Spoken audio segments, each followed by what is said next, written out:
Okay, I think we've gone live. Welcome to the Fairy Tales and Mythology panel, the Slant on Feminism.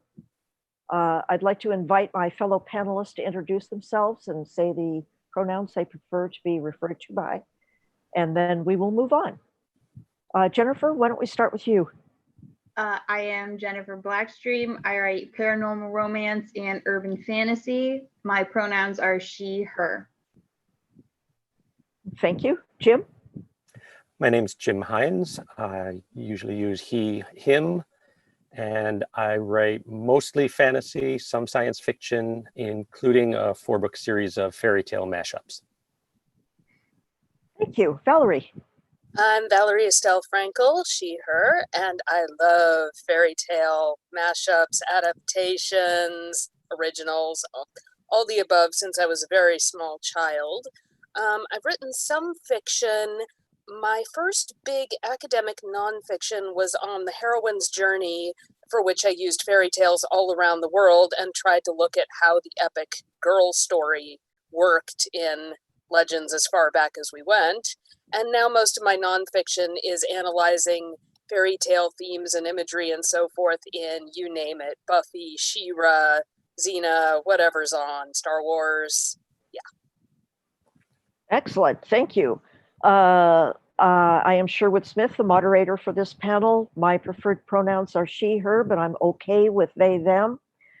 And my background has been mostly interest in the function of fairy tales in history, particularly when fairy tales served as actual history for pre-literate people.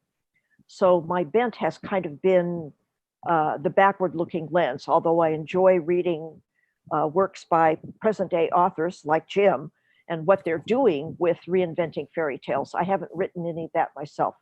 I've just written fantasy and science fiction. So that said, before the panel started, we were talking, and I said that from my view, most mythology and fairy tales have had a male gaze / paternalistic view.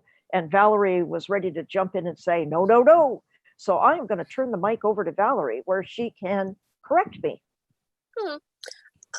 Some and some, I might say. I mean, something like the Odyssey, you have so many of the big epics that were written by the men and the women just patiently sit home for 20 years or whatever, or are the hot goddess chicks on the islands, and that's what all women are like, clearly. Thank you, Mr. Odyssey. Okay. But a lot of the fairy tales themselves, the little short ones, really were teaching stories from the older women to the younger women. So, and certainly they could reinforce culture, and you have a lot of, and that's why you don't go out and have sex with people stories. But every culture has a Beauty and the Beast of, yeah, okay, you know, you may think you have to marry the scary guy, but you may get a surprise, and here's how to deal with a marriage to the scary guy. And you sometimes get some very powerful, so the girl took the magic spindle and went out and kicked butt with it. So Molly Whoopie, you know, if you can defeat a giant, we'll marry your sister to a prince. And she goes, yeah, just give me a cat and a dog and a rope and a sack and send me in there. I've got a big mouth and I can do this. Yeah, it occurred to me when, in thinking of what you had said earlier, that a lot of this is Western. And of course, I grew up reading stories in English, so they were Western European oriented.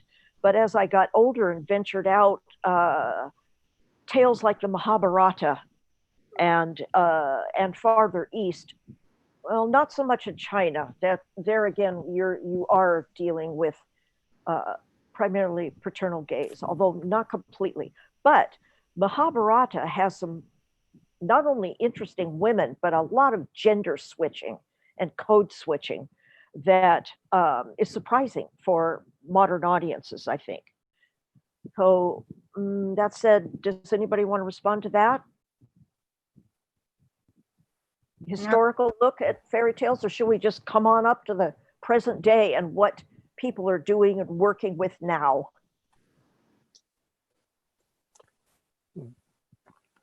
The first one that was popping into my head was Sherazada, the Arabian Nights. Oh, yes. You know, that one where she did save herself and whoever would have come after her, so to speak, by being the one to step up to somebody who was routinely killing their wives. I think And those are teaching stories. And when we're looking at, who has the power, who has the agency in a lot of these old stories, if we look at it from that modern perspective, then yes, it's the guys are the ones running out, being heroic, getting the swords, slaying the monsters, rescuing the princesses, getting all the rewards.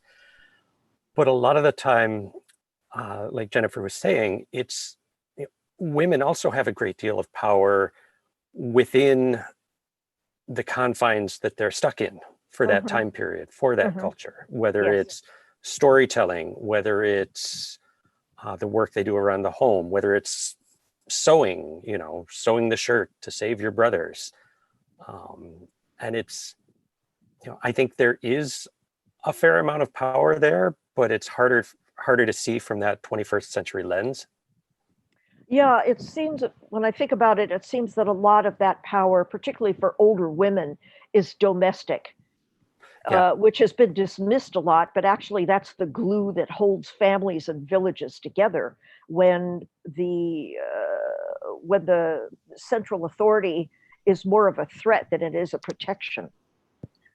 So we get stories with benevolent older women whose charms can work or not work. And of course, there are the old witches as well, who can curse you if you don't behave or if you don't walk the line and so forth. But this is power. This is definitely power.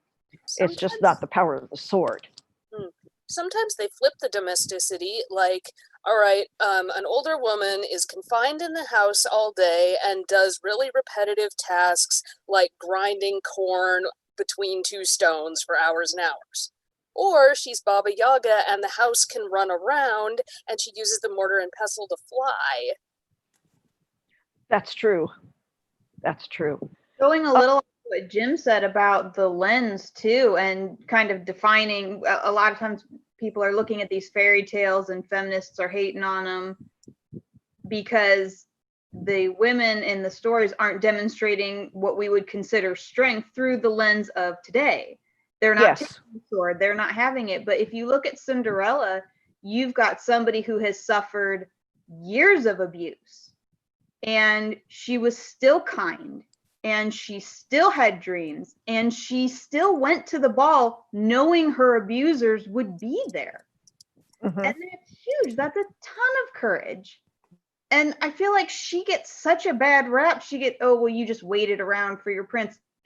She seemed a lot more active to me, that just showing up like that. That's true. And she also was very good at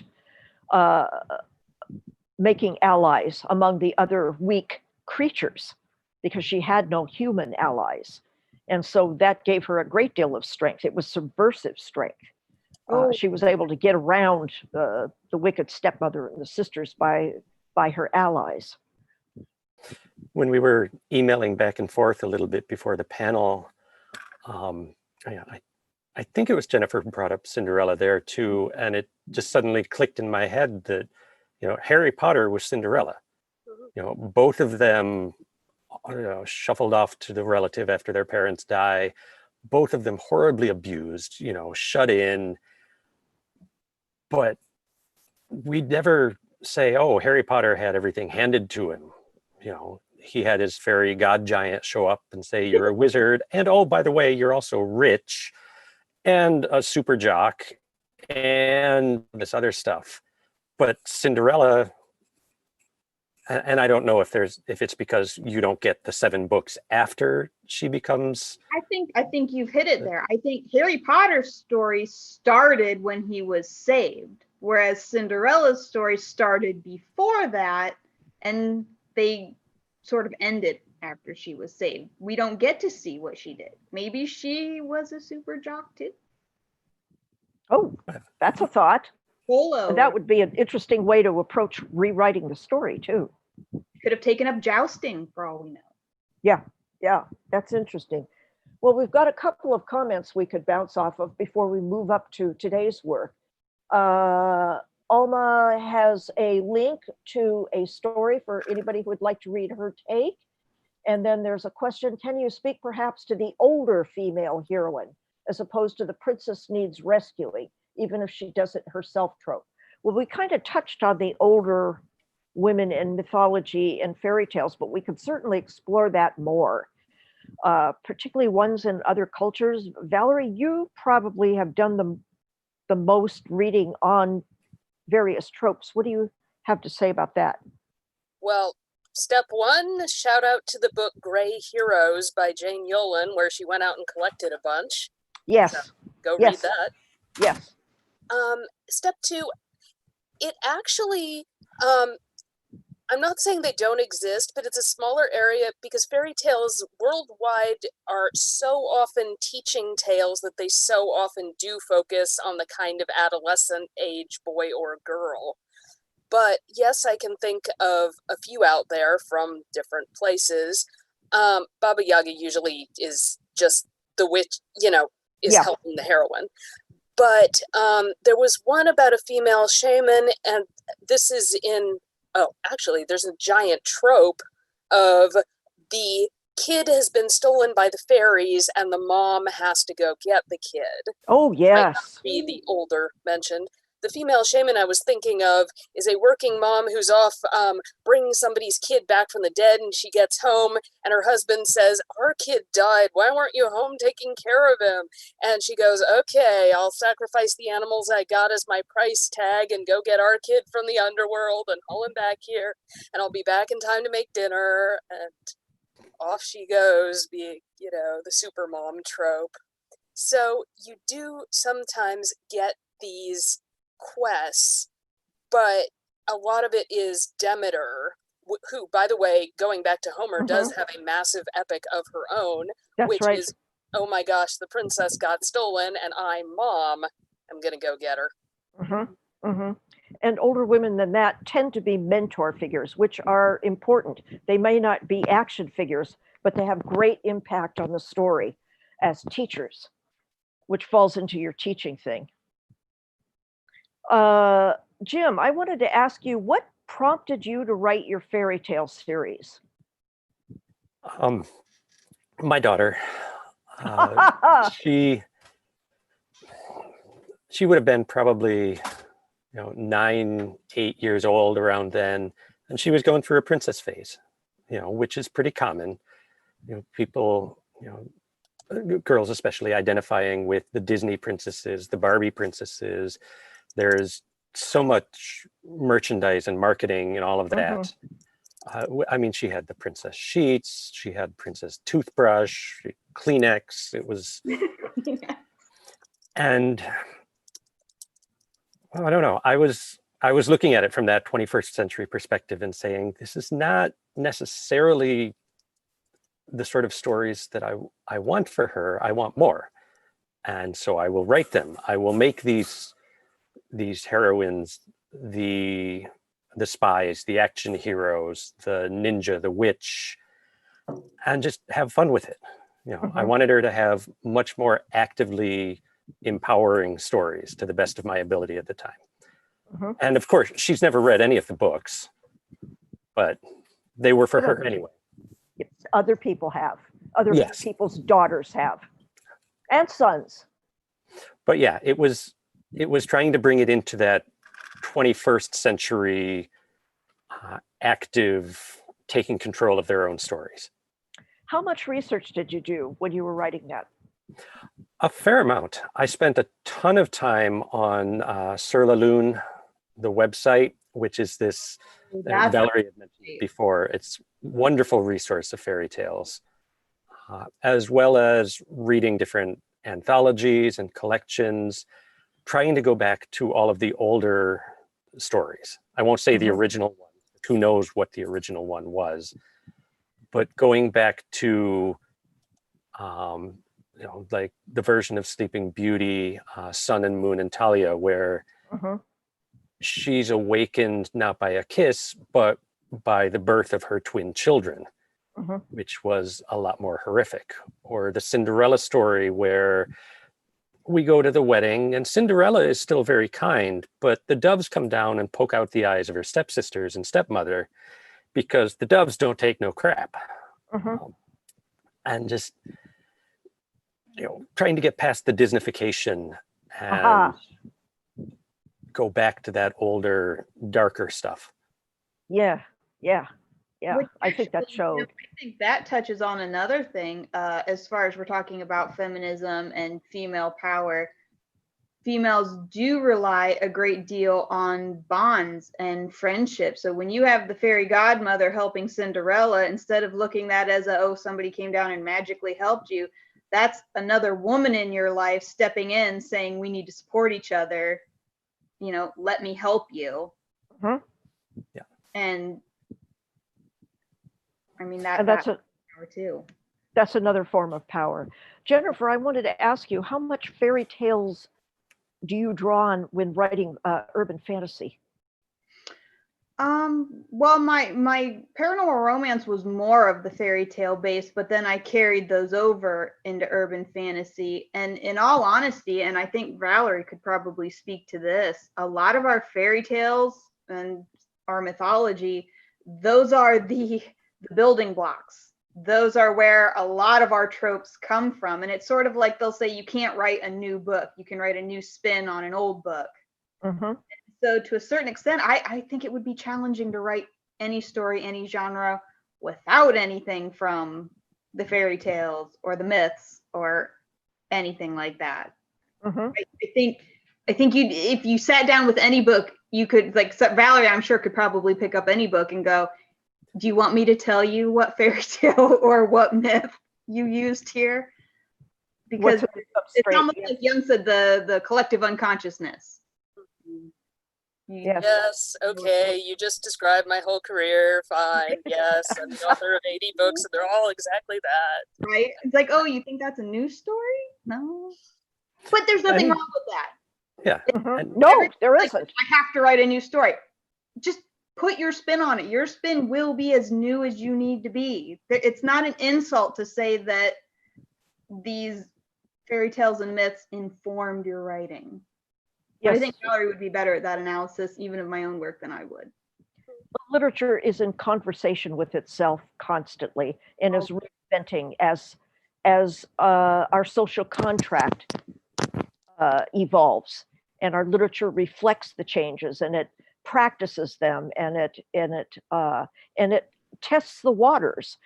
When people are writing science fiction and fantasy about AIs right now and robots and so forth, with and without agent souls, with and without emotions, this is all testing the waters for a future that we kind of glimpse. We've had a couple of questions come up.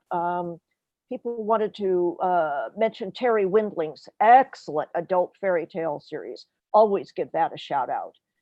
It's always worth reading. And then a couple of people wanted to know whether you think Belle is a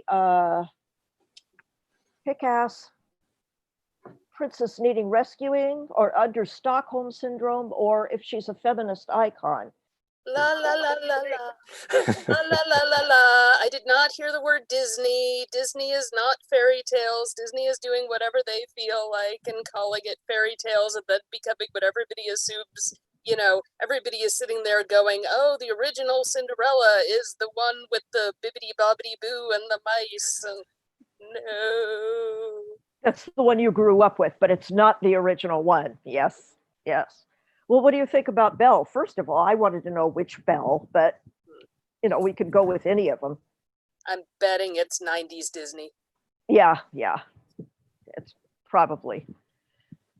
Anybody have any comments on Belle, or shall we just move along? Let's see, what else is I could. up there? I could go on about Belle.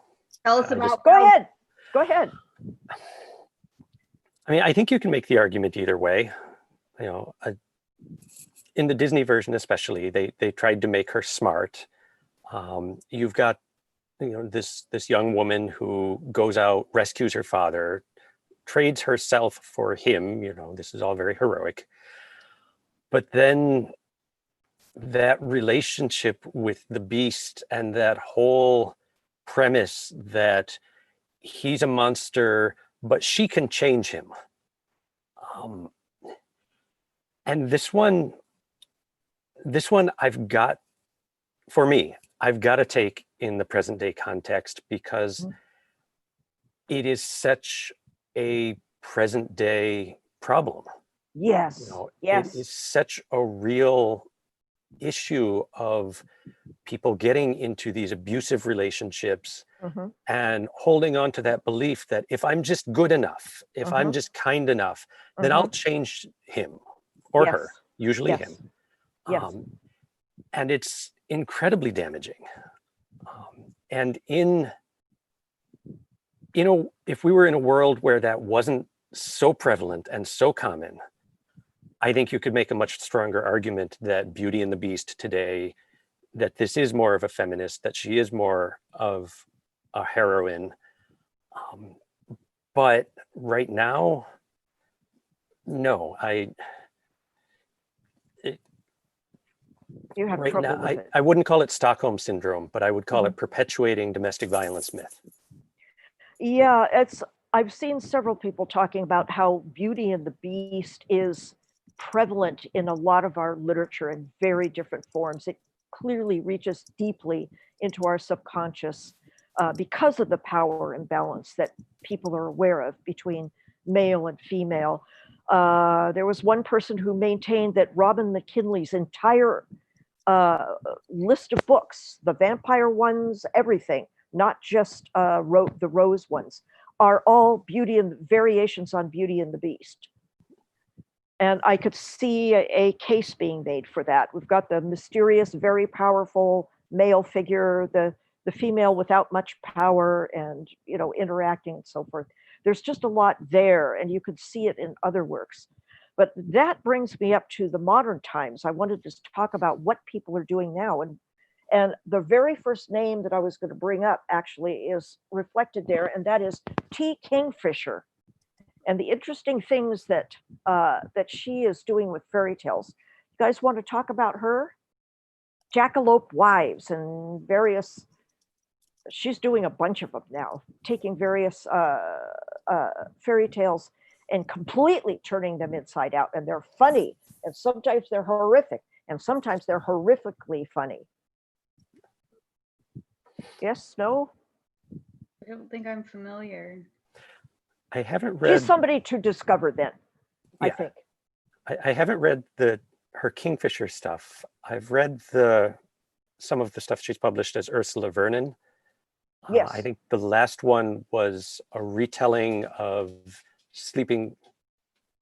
I don't remember if it was Sleeping Beauty, told from a hamster's perspective. The hamster is Sleeping Beauty, and she finds out that she's cursed, and at the age of 13 or whatever, she will be cursed, and this will happen. And she says, "That's awesome! I'm immortal until I'm 13." Yes, yeah. And just and Ursula is ridiculously talented, so she also illustrates all of them. Yes. And they're fun and they're clever, and they've got that sort of quick read feel that a lot of the fairy tales have. Comment: the grimmest fairy tale ever, The Girl Who Trod on the Loaf. Actually, that's not a fairy tale. That is Hans. That's that Hans one. Andersen. Yes, he wrote that in a fairy tale mode. So he's one of the first who was deliberately fashioning fairy tales, and no little girl gets out alive out of his stories. God, they're depressing. But yeah, that one's the most depressing, I think. How many have read Grimm's fairy tales in the original German? Ooh, are they violent? Damn, they're violent. It's what I see when I read those is, who's read Grimmelshausen's Simplicissimus?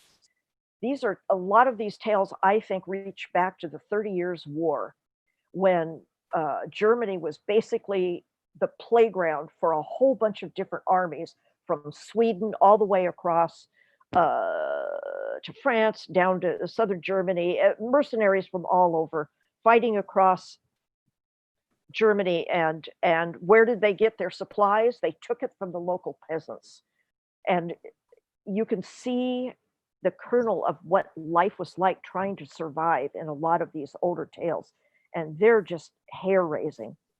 But okay, let's see. Oh, Hamster Princess. That's a good Yes. one, right? Thank you, Seventh Kathy. Bride. Yeah. Yep. Okay. Yeah. Interesting stuff is coming up there, but not really questions. So let's go on to some other. How about you guys? What are you writing? What are you doing with fairy tales right now? Jim, you talked a little bit. Valerie, you're not writing fiction. What you're doing is writing nonfiction. Do you have an overall strategy, or just kind of respond to things in the cultural zeitgeist? Or are you aiming for a particular thesis overall with your work? Overall might be strong, but each book certainly has a thesis.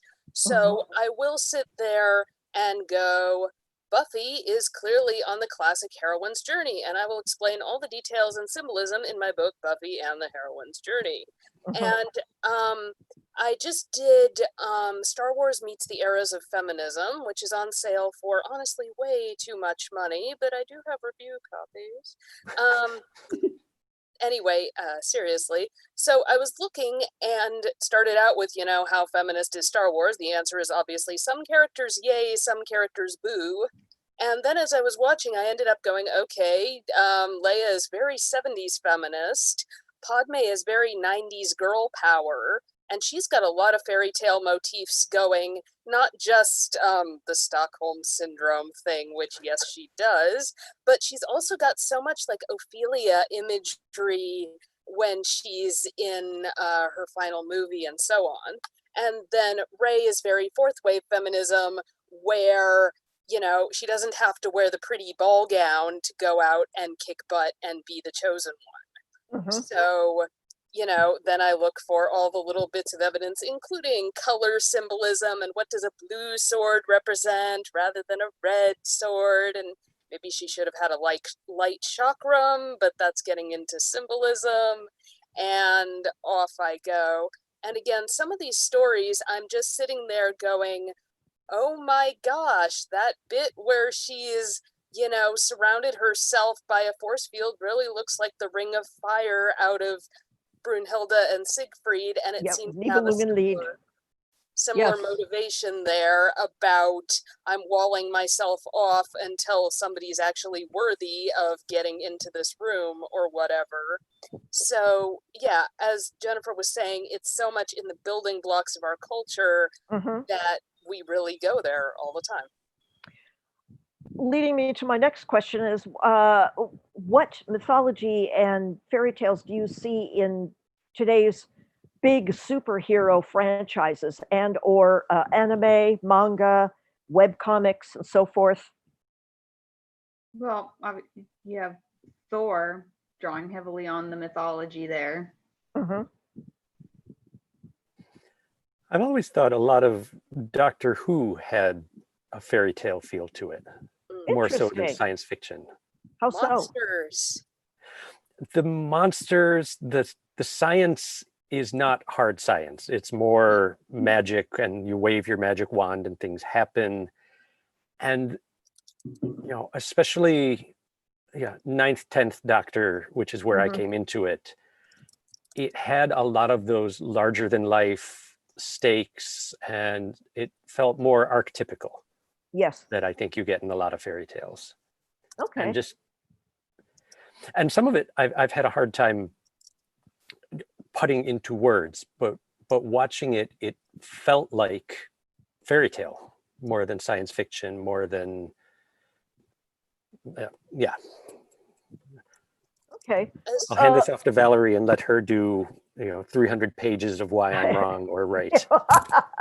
Oh, I was sitting there going, I want my book on superheroes and the heroine's journey, but I don't have a copy on this computer, so I will just have to skip the 300-page version. So it goes. But people can buy it and read it. They can, and that's actually a reasonable price. Let's see, we've got Oh, you have a comment. So let me just read these chat things for a couple of questions, and you go ahead and make your comment.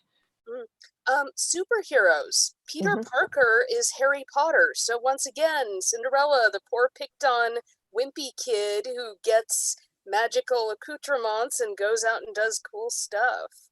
Iron Man is, the weary king who's just kind of had enough of everything, but then gets a new lease on life. Almost all of those Avengers go out and rescue the princess, who, those are a lot of wimpy princesses, actually, if you kind of go down the list of those girls they're dating. So yeah, you're absolutely hitting the tropes. And yeah, I can do this with superheroines, but they're just not quite as famous and obvious. But Storm is a goddess. And in Claremont's run, oh my god, every single issue, these guys were facing their evil brother, evil sister, evil mom, evil dad. We were absolutely hitting every single Jung bit, and those were the most popular X-Men stories everybody loved to death because they really hit those archetypal moments for us. That's true. Okay, Gwen today says, has anyone read Shannon McGuire's indexing books, Amazing Tale Takes on Fairy Tale Tropes? Anybody want to comment on those? And then Not those particularly, but I've read a lot of Shannon's other stuff, and I definitely trust her with fairy tales. She is well read. Yes. Are there any well-known fairy tales that it's impossible to put a feminist slant on, like Sleeping Beauty? And yes, there's Sleeping Beauty there. And Sleeping Beauty does show up as the prize as both male and female in some of these that you were talking about, Valerie. Let's see. I would point out also that some people also make Sleeping Beauty into a kick-ass lesbian who does get to wake someone with a kiss and run around kicking ass and lives happily ever after at the end. Sort of. Yeah, but that would be a modern. And the original versions of Sleeping Beauty, she is just about as passive as you could get because she's asleep, waiting for somebody to come and rescue her. Yeah. Totally passive. But there, go ahead. Beauty by Sherry S. Tepper, where she lives for 116 years and becomes the mom and then becomes the fairy godmother and finds herself making the stories happen. Oh, yeah, that's right. Let's see, what else have we got? Unless the kiss was by another woman. Okay, lots of talk about Star Wars. And the original one with only 2 women in it. Yeah, well, Star Wars did improve on that front, at least, over the years.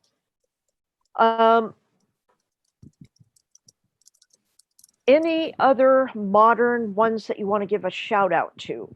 Or any tropes that you think of that really need some attention that nobody's doing much with?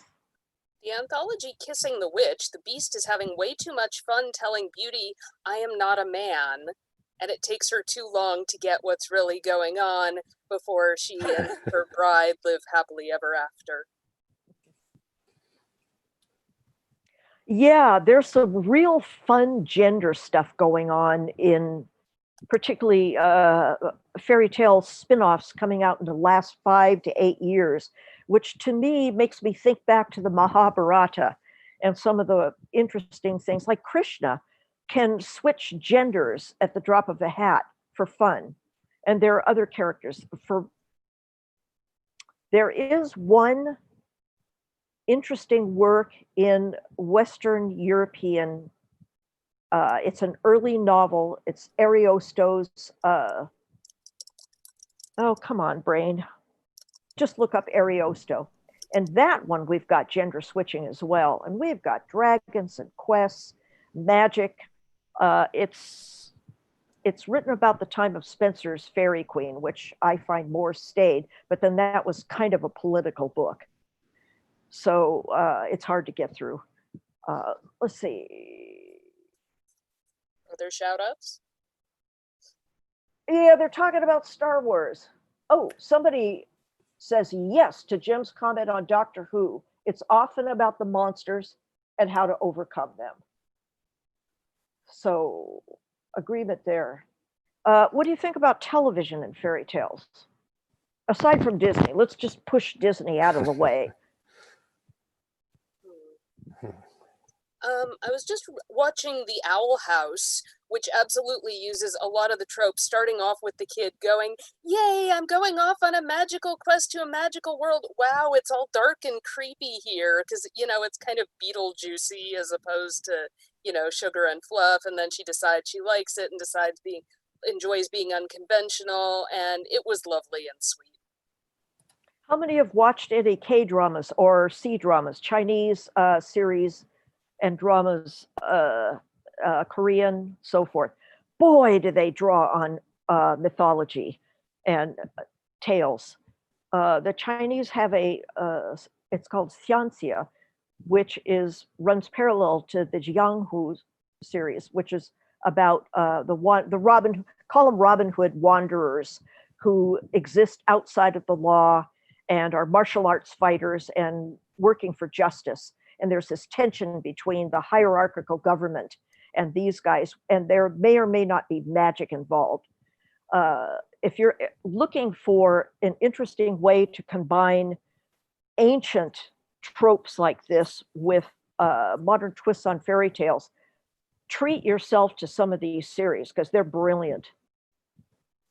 Anyone read Juliette Marillier? I've read several of hers. They're so gorgeous, so beautiful. They are beautiful. So feminist because, talk about enduring when she doesn't have a sword and she's locked all alone in the jail cell, or carrying her boyfriend and her baby across a battlefield with, again, no sword or anything, and she still makes this work.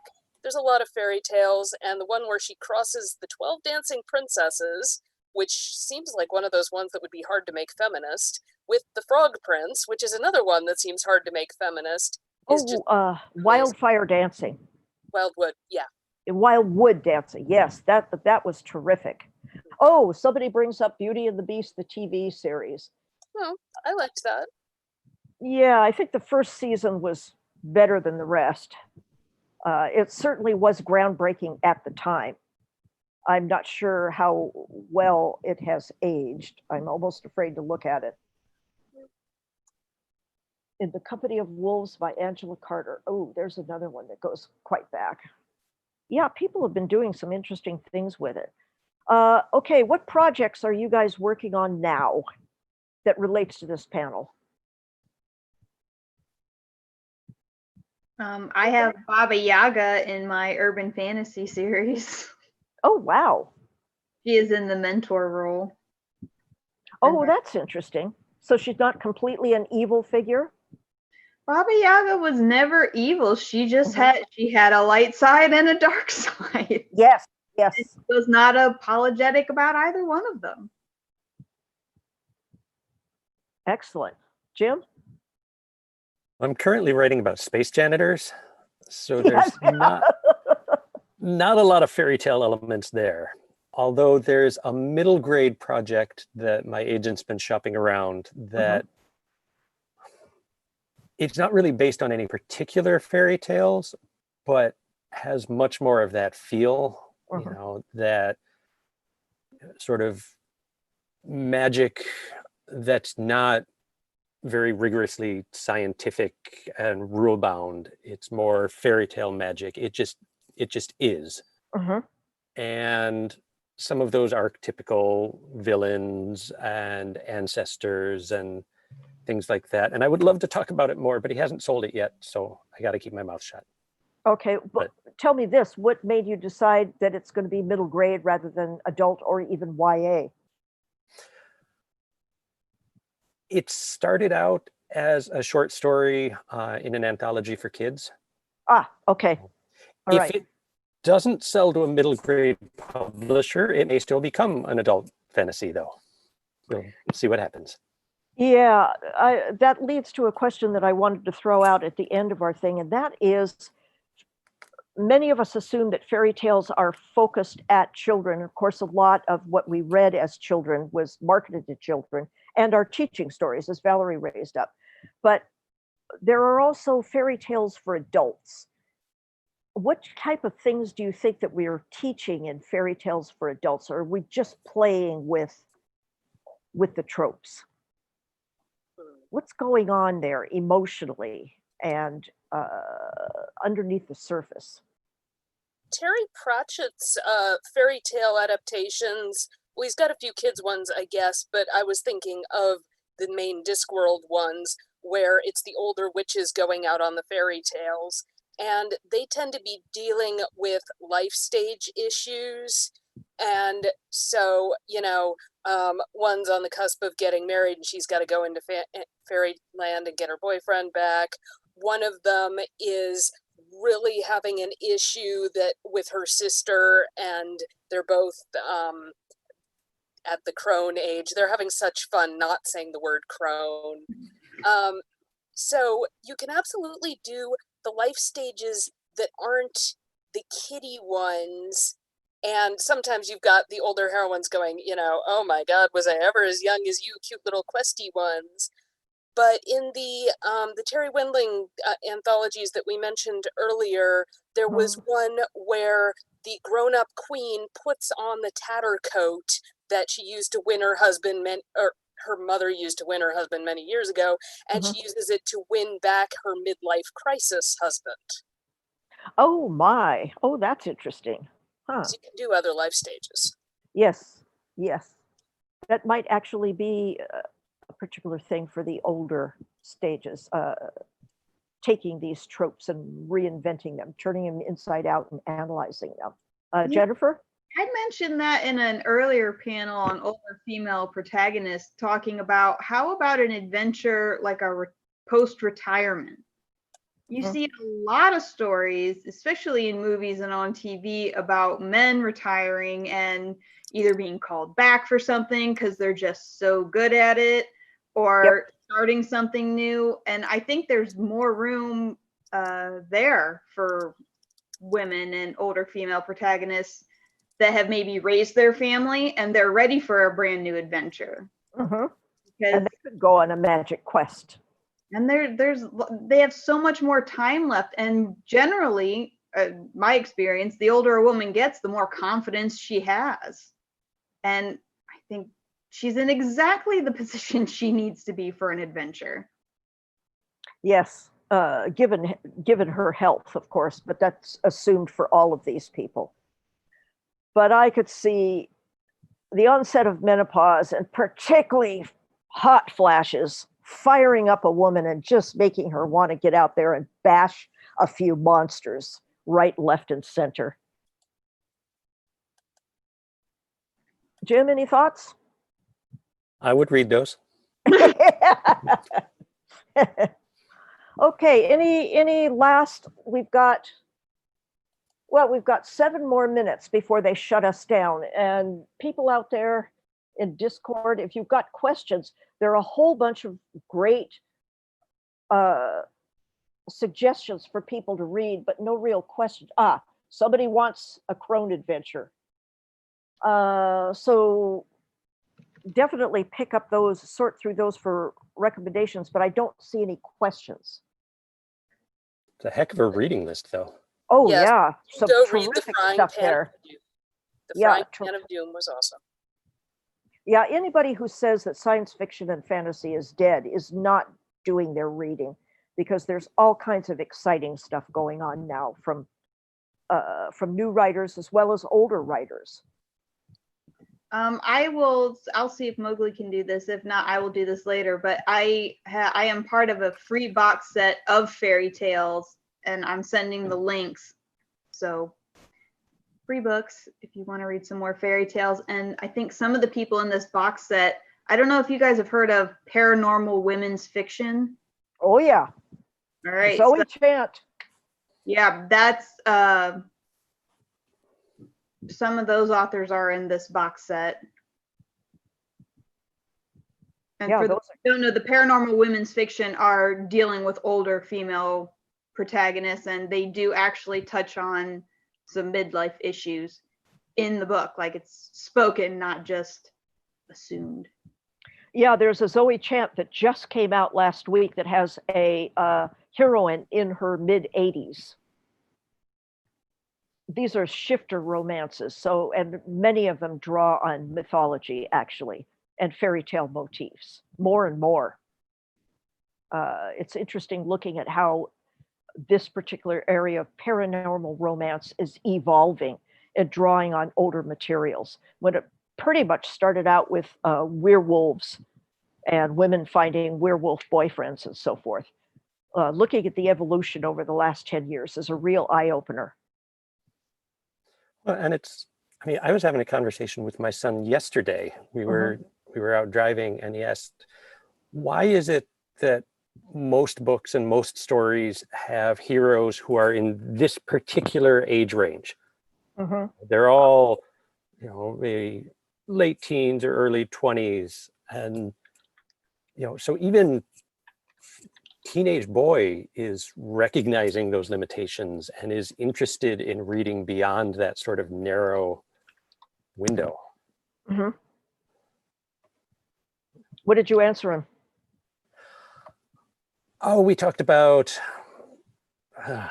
long conversation. Talked about some of it is, you know, authors and editors and publishers and marketing all assuming, well, we want the readers to be able to relate to the characters. And that gets into who are we assuming the readers are, who are we assuming are not the readers, which kind of spirals off into that other conversation about who is able to empathize with people not like them versus who among us, hello, have never had to, because we've been given this surplus of heroes who are just like me. So yeah, it was a long conversation, but Sounds good. I was watching the new, Valerie had mentioned She-Ra earlier. Yes. I was watching the new She-Ra cartoon, and I went into that ready to hate it because I love the original. And I was going in and I'm like, go ahead. I know you're gonna make me mad. But it was so amazing. And I found myself shaking my son periodically going, did you see that? You would not have got that in a cartoon when I was your age. That would not have happened. Do you see that body type? Never in my cartoons. It was constant. Every time I thought they'd hit a new bar, they would do something else. And I am so happy they have this. And Catra at the end, it's like, are they going to do it? Are they not? They did it. Oh, I love it. My ex was like, oh, so I guess you were right. And I'm like, how did you not see that coming? I'm like, I knew from episode 1. I'm like, yeah, it was there, but were they going to be explicit about it? But it's so nice when I'm talking. I mean, my daughter's only 5, but now having something out there that when we have these conversations, I can point to something current, something accessible. Steven Universe has a lot of that same variety. Yeah, and there's range. And I guess as a parent, I am lucky to have that.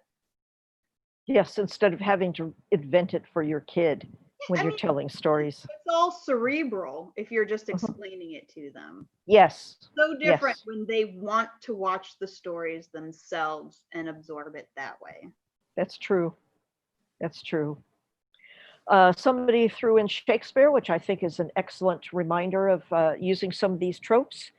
And we've got like a minute and a half to go. So any final comments from you guys? Valerie, final comment? Go read more fairy tales. There's billions.